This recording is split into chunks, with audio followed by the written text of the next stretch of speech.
एक सेठ जी ने बहुत सारे मंदिर बनवाए लेकिन कभी खुद गए नहीं। बहुत सारे पुजारी मंदिरों में रख दिए लेकिन कभी खुद ने जाकर के पूजा की नहीं। एक दिन उन्हें पैसों का संकट आन पड़ा। उनको 100 करोड़ रुपयों की आवश्यकता थी। बिना देरी के मंदिर के लिए भागे और सुबह सुबह उनको बोहनी की आदत थी। उन्हें लगा कि कोई और आकर के प्रभु का मन खराब ना कर दे, तो जाकर के मंदिर के वहां खड़े हो गए। लेकिन जाकर देखते हैं कि एक भिखारी उनसे पहले आकर के खड़ा हुआ है और भिखारी आकर के कह रहा है कि प्रभु 100 रुपयों का इंतजाम करवा देना, मेरी पत्नी बीमार है, कुछ दवा का प्रबंध हो जाता तो पत्नी ठीक हो जाती।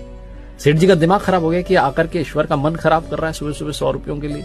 बिना देरी की जेब से निकाल करके 100 रुपए भिखारी को दिए और कहा चलो निकलो।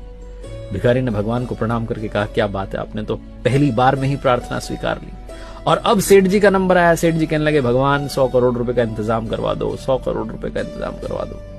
प्रभु मूर्ति में से प्रकट हुए और कहने लगे कि एक भिखारी से तो तूने मेरा पीछा छुड़वा दिया, लेकिन तुझसे पीछा छुड़वाने के लिए मुझे तुझसे भी बड़ा भिखारी ढूंढना पड़ेगा जो तुझे आकर के 100 करोड़ रुपए दे दे।